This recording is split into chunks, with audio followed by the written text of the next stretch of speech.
আমরা অনেকেই ভাবি জীবনে একটা বড় বিপদ আসা মানেই বুঝি সব শেষ।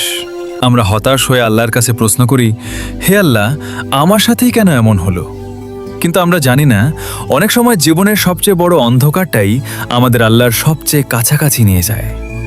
আজ আপনাদের শোনাবো দামেস্কের এক সাধারণ চর্মকার মানে মুচি ইব্রাহিমের এক অবিশ্বাস্য ইমানি গল্প। আজ থেকে বহু বছর আগের কথা। দামেস্ক শহরের এক কোণে একটি ছোট জীর্ণ ঘরে বাস করত ইব্রাহিম।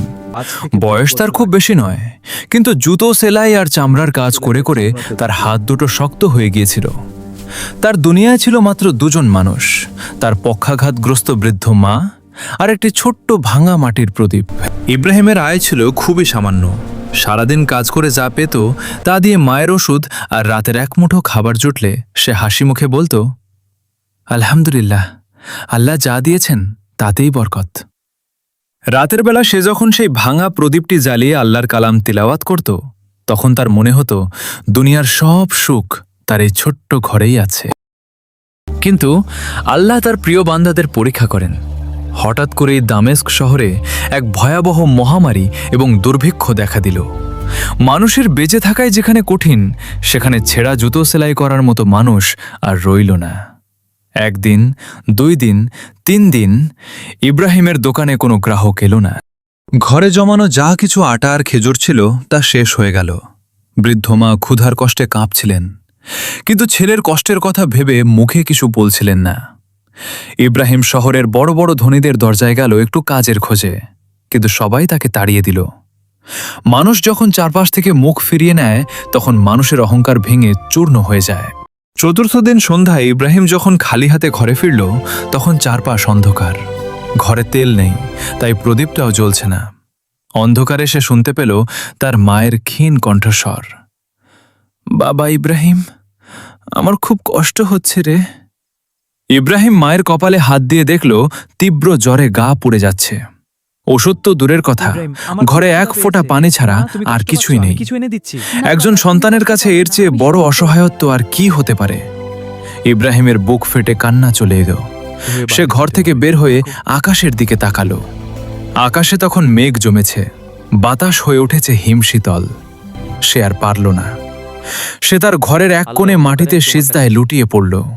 ঘরের সেই ভাঙা প্রদীপটির পাশে বসে সে কাঁদতে কাঁদতে বলতে লাগল, ইয়া আল্লাহ, দুনিয়ার সব দরজা আমার জন্য বন্ধ হয়ে গেছে। মানুষের কাছে হাত পেতে আমি শুধু অবহেলা পেয়েছি। হে রিজিক দাতা, আজ আমার মা ক্ষুধার্ত, আমার মা অসুস্থ। তুমি ছাড়া এই অন্ধকারে আলো দেখানোর আর কেউ নেই। তুমি আমাকে খালি হাতে ফিরিয়ে দিও না। সে রাতে ইব্রাহিম সিজদা থেকে মাথা তোলেনি। চোখের পানিতে মাটির মেঝে ভিজে গিয়েছিল। পরদিন ভোরে যখন মাত্র ফজরের আজান শেষ হয়েছে, ইব্রাহিমের দরজায় হঠাৎ টোকা পড়ল। ইব্রাহিম চোখ মুছে দরজা খুলতেই দেখল বাইরে এক অপরিচিত পথিক দাঁড়িয়ে আছেন। তার পোশাক ধুলোবালি মাখা, দেখে মনে হচ্ছে দূর কোনো দেশ থেকে কাফেলা নিয়ে এসেছেন। ব্যবসায়ী বলে, তুমি কি ইব্রাহিম চর্মকার? ইব্রাহিম অবাক হয়ে, হ্যাঁ ভাই, কিন্তু আপনি কে?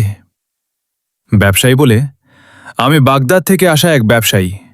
আমাদের কাফেলার প্রধান ঘোড়াটির পিঠের চামড়ার জিন এবং আমাদের মরুভূমি পাড়ি দেওয়ার বিশেষ চামড়ার থলিগুলো কাল রাতের ঝড়ে ছিঁড়ে গেছে। যদি আজ দুপুরের মধ্যে এগুলো ঠিক না হয়, তবে আমাদের লাখ টাকার পণ্য নষ্ট হয়ে যাবে। শহরের সবাই বলল, এই ভোরে শুধু তোমার দোকানেই আলো জ্বলতে পারে, কারণ তুমি নাকি আল্লাহ ভীরু মানুষ। তুমি কি আমাকে সাহায্য করবে? ইব্রাহিম মনে মনে আল্লাহর প্রতি কৃতজ্ঞতায় চোখ বন্ধ করে, ইনশাআল্লাহ, আমি এখনই কাজ শুরু করছি। ইব্রাহিম তার পুরো মন প্রাণ দিয়ে সেই কাজগুলো করল।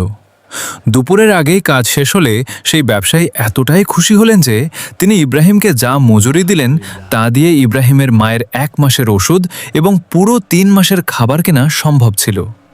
শুধু তাই নয়, সেই ব্যবসায়ী ইব্রাহিমের সততা ও কাজের দক্ষতা দেখে তাকে তাদের কাফেলার স্থায়ী চর্মকার হিসেবে নিয়োগ দিলেন। ইব্রাহিম টাকাগুলো হাতে নিয়ে আবার সেই মাটির মেঝেতে সিজদায় পড়ে গেল। তার মনে পড়ল, কাল রাতে এ ঘর অন্ধকার ছিল, কিন্তু আল্লাহর রহমতের আলো কখনোই নিভে যায়নি। প্রিয় দর্শক, ইব্রাহিমের এই গল্প আমাদের কি শেখায়?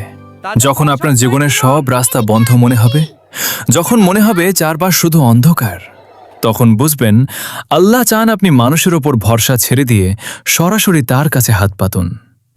মানুষের দরজা সাময়িক আনন্দ দিতে পারে, কিন্তু আল্লাহর দরজা কখনোই কোনো বান্দাকে শূন্য হাতে ফেরায় না।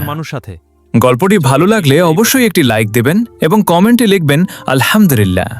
আর এমন সুন্দর সুন্দর নতুন শিক্ষণীয় গল্প নিয়মিত পেতে আমাদের গল্পের দেশ চ্যানেলটি সাবস্ক্রাইব করে রাখুন। আল্লাহ আমাদের সবাইকে তার উপর অটল বিশ্বাস রাখার তৌফিক দান করুন। আমিন।